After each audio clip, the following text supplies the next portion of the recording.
This unbelievable story began with a series of strange and frightening messages, and before long, its shocking twists were gripping the entire country. Even the judge who handled the case said he had never seen anything like it in his 30-year career. It sounded like the plot of a twisted thriller, but this all happened in real life, and once people learned the truth, no one could believe it.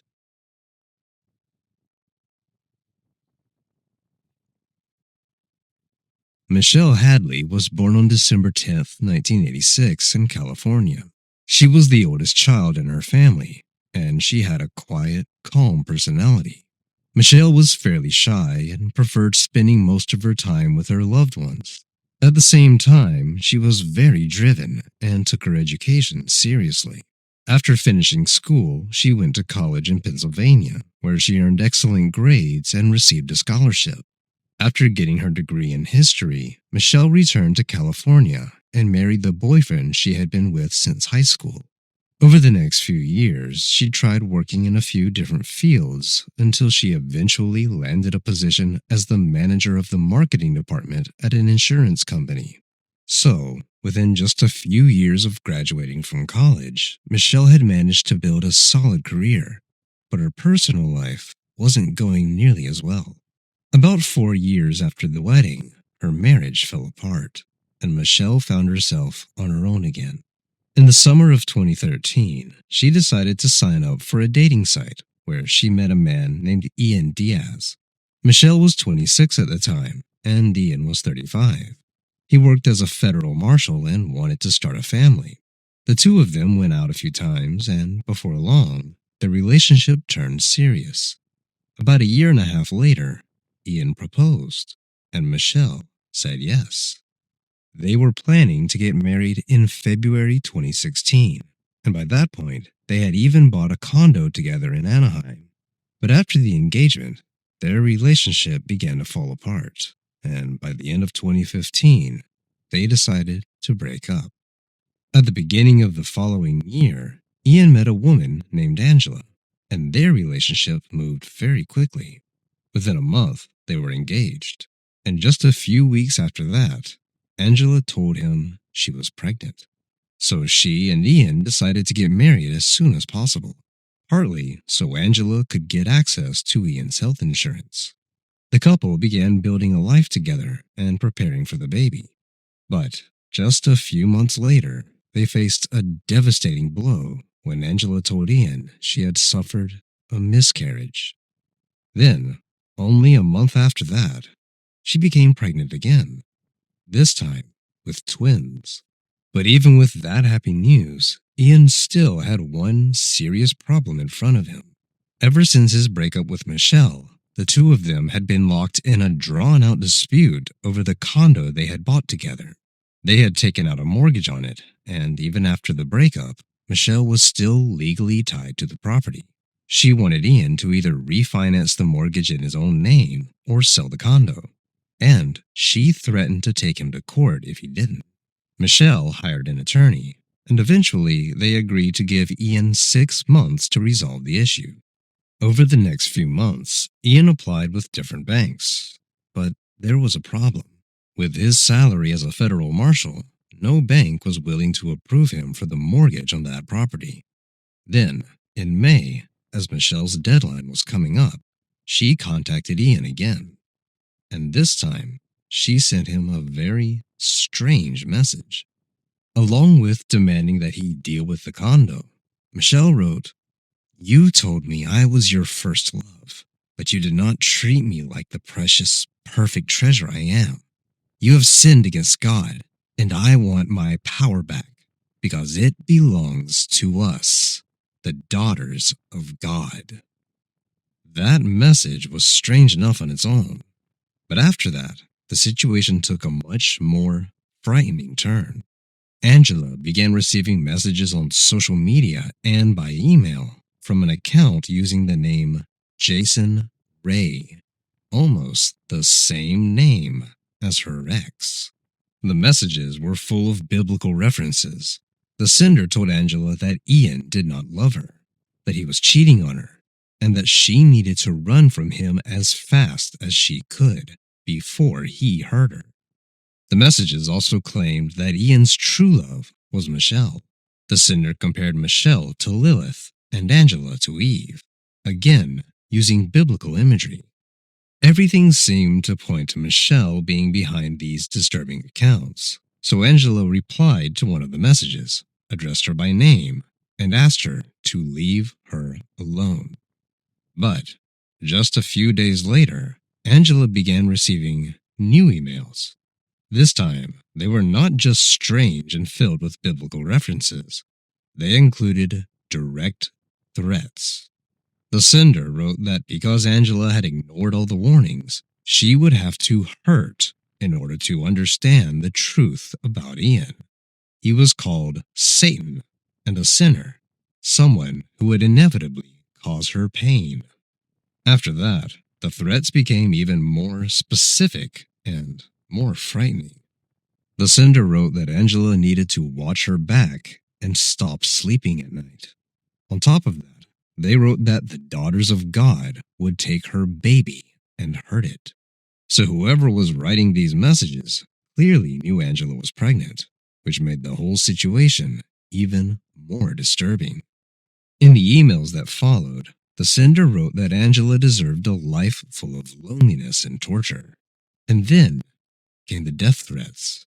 The person behind the account also began attaching graphic images of violence against women. Eventually, all of this led Ian and Angela to go to the police. On June 1st, they told officers what had been happening, showed them the emails, and shared their suspicion that Ian's ex, Michelle, might be behind all of the fake accounts. Ian told police that Michelle had always been emotionally unstable, and that as their relationship developed, things only got worse. According to him, she became more and more volatile and unpredictable. She often screamed at him, threatened him, and kept bringing up biblical references. In the final months of their relationship, she also began drinking regularly. All of that made him believe Michelle might have serious mental health issues, and just a month after they moved in together, Ian decided to end the relationship. But Michelle kept writing to him about the condo, while also insulting him and filling her messages with biblical references. In the end, police agreed to issue a restraining order against Michelle. But the very next day, Angela received another email. This time, the sender wrote that they had been watching her and had seen her leaving work. So whoever was sending these messages seemed to know almost everything about Angela, that she was pregnant, where she worked, and even the name of her ex. Over the next few days, the threatening emails kept coming, but before long, the situation escalated to a whole new level. On June 13th, Ian and Angela reported a strange and frightening incident to police. An unfamiliar man had shown up at their condo looking for Angela. He explained that he had posted an ad on Craigslist looking for a woman interested in consensual roleplay involving a sexual assault fantasy. He was looking for someone willing to act out that kind of scenario. And before long, he got a response from a woman using Angela's photos. In the messages, the person behind the account claimed she wanted a man to ambush her outside her home while she was walking her dog, follow her back to her apartment, drag her inside, and sexually assault her. It was all supposed to be consensual, but the woman had made one thing very clear. During the entire scene, she would play along by pretending to resist. The man who had posted the ad quickly realized something was wrong. He explained the situation to Ian and Angela, and then left without incident. Ian went back to the police and told them what had happened, asking to take action against Michelle. He was convinced she was the one behind all of these fake accounts, but the officers still did nothing. That went on for about a week until the situation escalated even further. On June 24th, Angela called 911 and reported that she had just been attacked by an unknown man while she was in the garage. According to her, the man lunged at her and started beating her. but Angela screamed and the attacker ran off. Still, he had managed to injure her, and Angela was convinced the attack was connected to the Craigslist posts. This time, police took the situation more seriously. Within just a few hours, they obtained a warrant to seize Michelle's digital devices. Michelle insisted she had nothing to do with any of it, but she still had to hand over her laptop, phone, and iPad. When officers searched Michelle's devices, they found an email from Craigslist asking her to confirm a post about sexual assault fantasies, and it had been written under Angela's name, as if Angela herself had placed it. So now, investigators had a direct link between Michelle and the Craigslist ads, and that same evening, she was arrested for violating the restraining order. Up until that arrest, Angela had continued receiving emails filled with insults and threats. But as soon as Michelle was taken into custody, the messages suddenly stopped. The next morning, however, Michelle's parents posted her $100,000 bond, and she was released. Only an hour later, Angela began receiving threatening emails again, along with graphic images of masked people torturing women. New Craigslist ads also started appearing, again written as if Angela herself had posted them, and again involving sexual assault fantasies. About 2 weeks after Michelle was released, another incident took place. Ian and Angela called 911 and reported a suspicious man they had seen outside their apartment. When officers arrived, they found a 17-year-old boy hiding in the bushes below Angela's windows. He told them he had seen a Craigslist ad supposedly posted by Angela, saying she was looking for a sexual partner, and that they had arranged to meet. Angela also gave police the emails she had received after Michelle was released on bond. When officers looked at them, they saw that some had been sent not only from fake accounts, but also from email addresses that belonged to Michelle. Detectives already knew about that address from the time they had confiscated her devices, so they were confident it was hers. Based on all of that, Michelle was arrested for a second time. This time, the judge raised her bond to $1 million. She was also hit with a much longer list of charges, including attempted sexual assault and assault during an attempted break-in with intent to commit sexual assault. Altogether, the charges carried the possibility of life in prison, and Michelle was now facing trial. Since her parents could not come up with $1 million for bond, she remained in jail while she waited for the case to move forward. But Michelle still insisted she had nothing to do with any of it, and that she did not even know who Angela was. According to Michelle, back in late May, when the whole situation had first begun, strange messages started showing up in her inbox. Someone was trying to connect her email address to other accounts as a recovery email, and some of those attempts had actually gone through. Michelle reported it to customer support, explaining that she had nothing to do with those email addresses. Soon after that, police served her with a restraining order involving Angela. Michelle tried to prove to investigators that she was innocent and that someone was setting her up. She wrote to the local police department, the county sheriff's office, and even the FBI, explaining the whole situation. On June 21st, she also received an email from Craigslist asking her to confirm a post about finding partners for sexual encounters involving simulated sexual assault. But Michelle insisted she had never posted anything like that. After Michelle was arrested for the second time, her parents immediately noticed one specific detail. As we remember, Angela began receiving emails almost right after Michelle was released on bond. But there was one major problem with that. All of Michelle's electronic devices were still in police custody. And when the first email came in, Michelle was still sitting outside the police station, waiting for her parents to pick her up. Michelle's father also pointed out that she physically could not have accessed her email from another device because she had two-factor authentication turned on, and it was tied to her phone, which, at that point, was still in police custody. So the people close to Michelle had no doubt that someone was trying to frame her. While she was sitting in jail, They hired an attorney and began doing their own investigation because police did not seem especially interested in digging any deeper.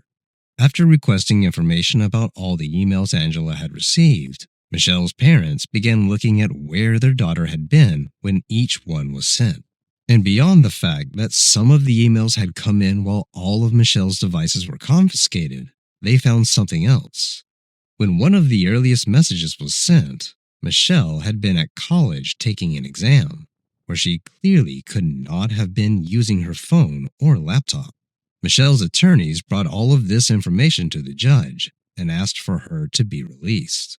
But the judge refused to treat it as reliable evidence because it had been gathered by Michelle's parents, not by law enforcement. And after that, Michelle's attorney kept pressuring detectives, demanding that they investigate the case more carefully. And that was when he began uncovering some very unexpected details. It turned out police already had several reasons to question whether Michelle was really involved, but for some reason, they had simply ignored each one. After Michelle's second arrest, the lead detective began looking for a connection between her devices and the email addresses that had been sending the messages. He quickly realized that none of those accounts had ever been logged into on any of Michelle's devices. Then, the detective sent test emails to those addresses and even received automated replies from them. But once again, none of those accounts appeared to be active anywhere on Michelle's devices. There was also something strange about the Craigslist email that had actually been sent to Michelle. In that message, she was asked to confirm a post about a sexual assault fantasy, and that email was one of the reasons she had been arrested the first time. But nothing in that message showed that the post was actually connected to Michelle herself. More than that, she had never confirmed the post and had immediately reported it to Craigslist support. But even that was not all. Michelle's attorney learned that back on June 18th, before her second arrest, police had already tried to trace the IP addresses behind the threatening emails.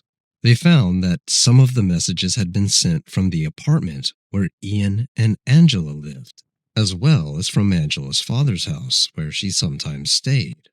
Based on all of this, the district attorney's office began taking an interest in the case, and in September, they assigned their own investigator to figure out what was really going on. He immediately noticed the obvious inconsistencies and began studying the emails much more carefully. Experts found absolutely no link between Michelle and the messages or the Craigslist ads. Instead, they found even more evidence that the emails had been sent from Angela's own devices. While the investigator was gathering all of this information, something unexpected happened. Ian went to the police himself and shared a pretty interesting story. He said that over the past few weeks, he had started having doubts about whether Angela was telling the truth, and he was beginning to believe that his own wife might actually be behind the entire situation. It had started back in August when Ian received a message from one of the same email addresses that had been used to send threats to Angela. But there was one obvious problem with that. When the messages came in, Michelle was behind bars, which meant she physically could not have sent it. On top of that, Ian told investigators that Angela had turned out to be a pathological liar. She had lied about working at a courthouse and had even forged paychecks so he wouldn't suspect anything. At one point, Ian also found bank cards belonging to a man named Daniel, and Angela told him he was just a friend. But Ian later found out that she had been in a relationship with Daniel long before she ever met him, and that she had continued secretly seeing Daniel even after the wedding. Because all of this, Ian began to question whether Angela was actually pregnant with his child, or whether the baby might belong to someone else. But then, things became even stranger.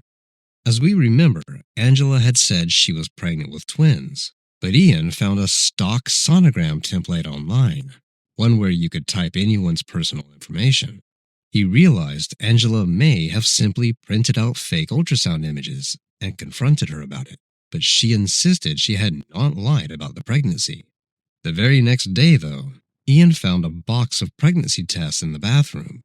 Inside the box was also a pin, and on every test, extra lines had been drawn in to make them look positive.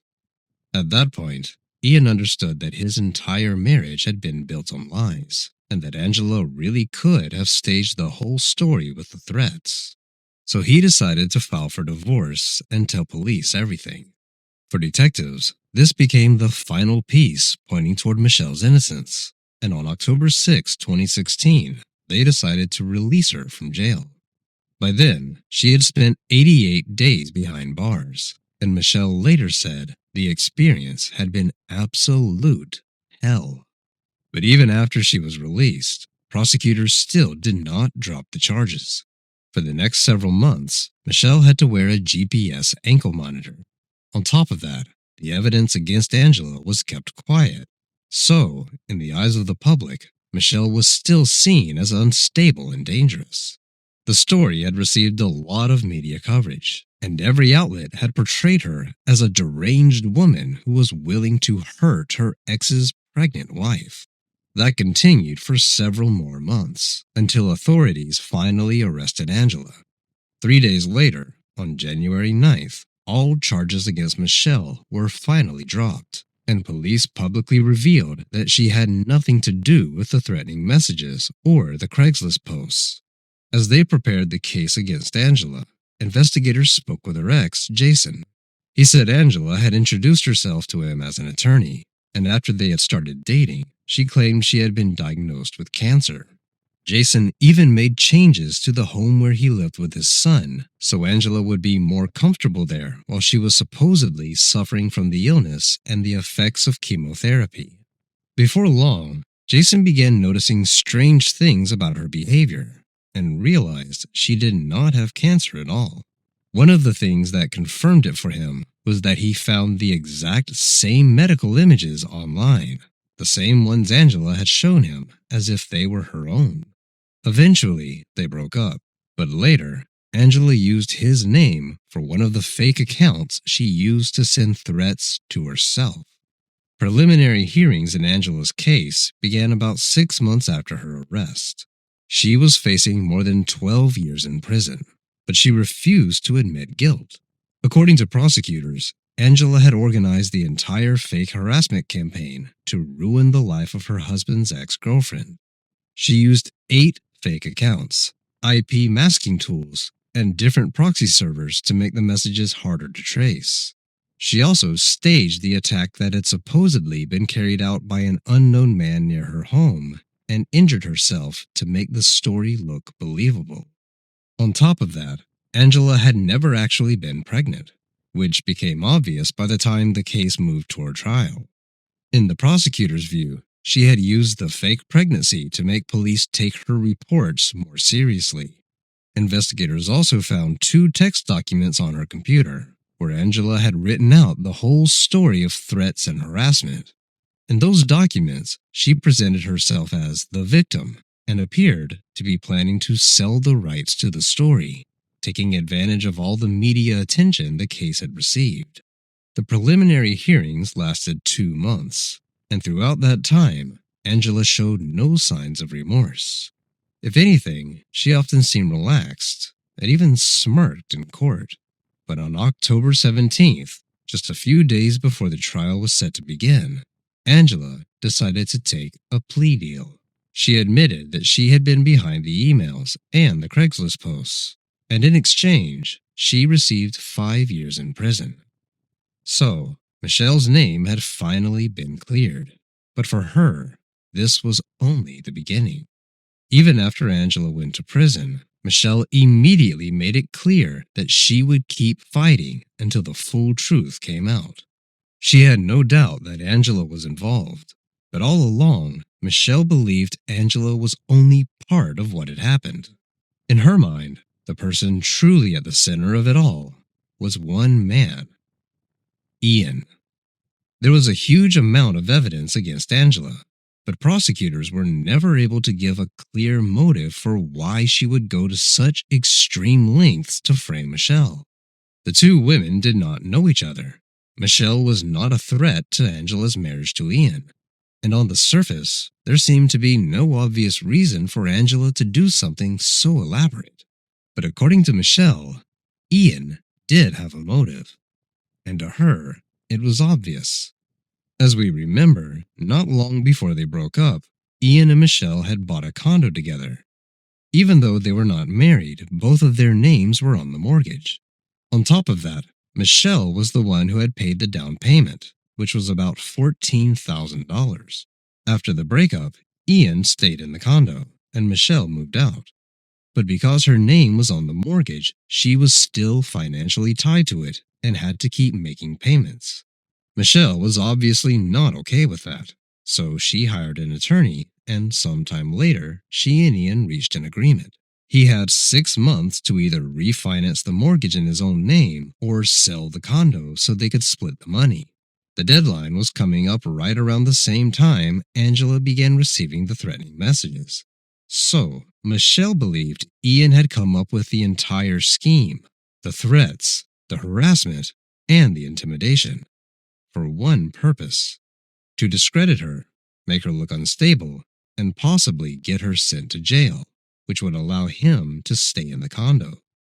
But that was only the tip of the iceberg.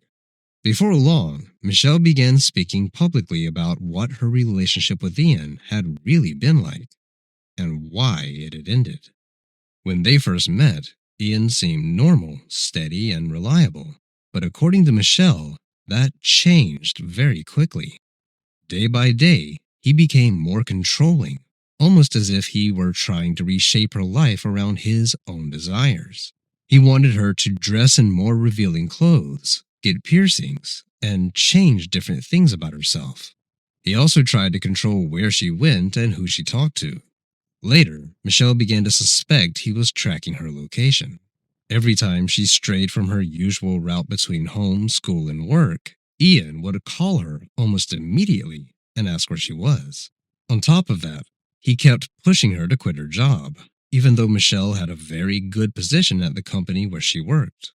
Ian wanted her to get a job at Disneyland, where he had worked before becoming a federal marshal. Eventually, Michelle gave in to the pressure and agreed. But before long, she realized Ian had two very specific reasons for wanting her there so badly. First, he asked his former coworkers to watch her and report back to him if Michelle did anything he considered suspicious, like talking to other men. And second, Ian had often said that Disneyland was his favorite place on Earth. So in many ways, he simply wanted unlimited access to that world again. But the worst part was still ahead. As their relationship continued, Ian began talking more and more often about one of his sexual fantasies. He wanted Michelle to have sex with another man and record it on video. Michelle flatly refused to do anything like that. But as the months went on, Ian kept pressuring her harder and harder.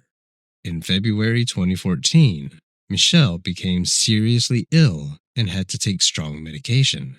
According to her, Ian took advantage of that situation.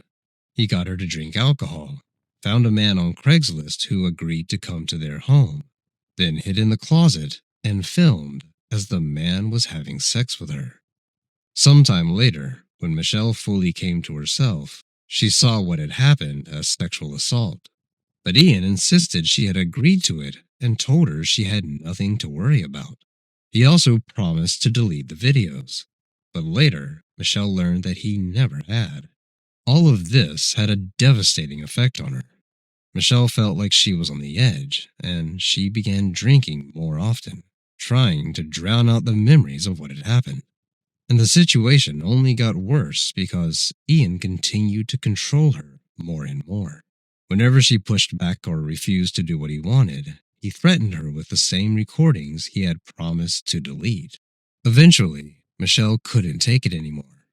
One day, while Ian was at work, she fled the condo and went to stay with her parents. But she still could not cut off contact with him completely because of the mortgage, and she wanted to get her share of the condo before finally removing him from her life for good.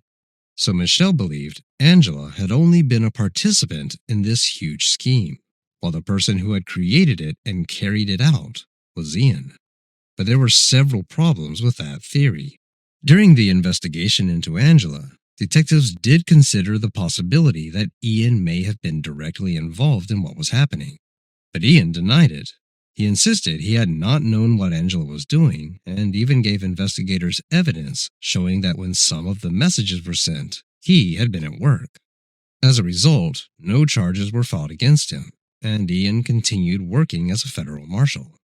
In 2017, the Department of Justice began investigating Ian's possible involvement, but the process moved very slowly. So Michelle decided to take matters into her own hands and filed a civil lawsuit against both Ian and the police department that had handled the case. She argued that they had evidence of her innocence from the very beginning, but still put her behind bars where she spent almost 3 months. In 2019, during the civil case, Ian testified under oath and said he had nothing to do with the emails or the fake accounts.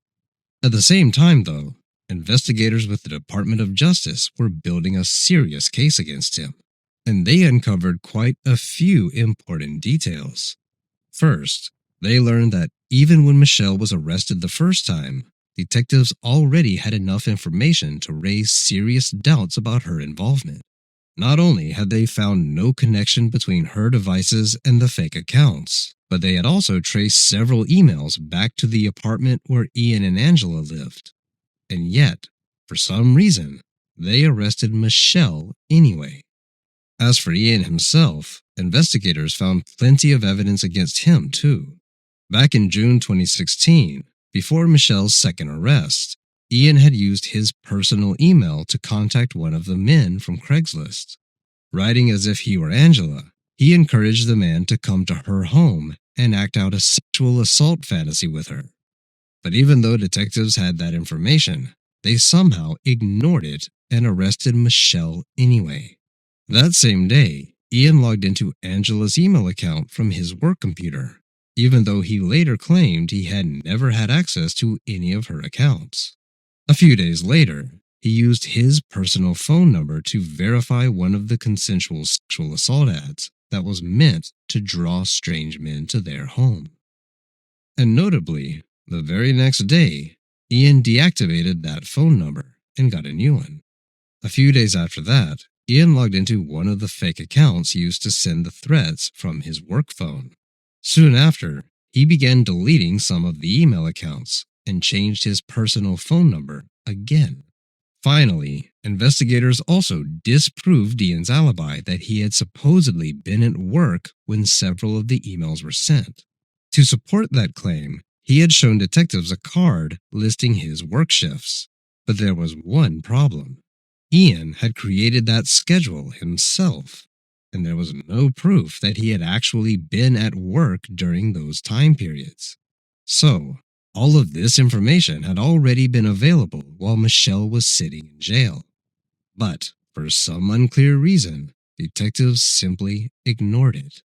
Now that the Department of Justice had put everything together, they had a strong case against Ian. They also had evidence that he had lied under oath. During Michelle's civil case, he'd claimed he had never logged into Angela's accounts, but investigators already knew that was not true. By 2021, they had finally gathered enough evidence against Ian, and he was charged with cyberstalking, perjury, and obstruction of justice. During the trial, Ian tried to convince the jury that he had nothing to do with any of it, and that Angela had done everything behind his back. The prosecution, however, saw him as the creator of the entire scheme. They pointed to two obvious motives: control over the condo he was about to lose, and a way to discredit Michelle in case she ever decided to tell anyone about the sexual assault involving the man from Craigslist. In March 2023, the jury found Ian guilty, and he was sentenced to 10 years in prison. Notably, his attorney had tried to get the sentence reduced to 5 years, arguing that Ian had changed for the better. By that point, he had a new wife and a child, so his attorney tried to present him as a decent family man, but the judge was not persuaded. As for Michelle, who had spent all those years fighting to see Ian held accountable, she did not get to watch the sentencing in person. But the reason was a positive one. On that very same day, she gave birth to her daughter. Even so, her representative read a letter in court that Michelle had written before the verdict. This man did not just want the condo. He wanted to ruin my entire life. He wanted a felony and sex offender registration on my record, so I could never lead a normal life after he was done with me. Never work with kids again, which he knew I had done in the past and loved. He wanted to make my worst nightmare come true. Every unexpected knock or ring at the door caused me to break down in panic, my whole body shaking uncontrollably. He set me up for another decade of abuse. I have had to give up on some of my dreams for my life. It's also worth mentioning that in 2021, the city of Anaheim settled the civil case with Michelle, but the terms of the agreement, including how much money she received, were never made public. And so, the strange and incredibly tangled case finally came to an end. Ian and Angela both received their punishment, while Michelle was able to get justice and eventually build a family of her own. Still, she admits that the damage they caused will stay with her for the rest of her life. Share your thoughts on this story in the comments section, and don't forget to press the like button if you enjoyed my video. Thank you for watching.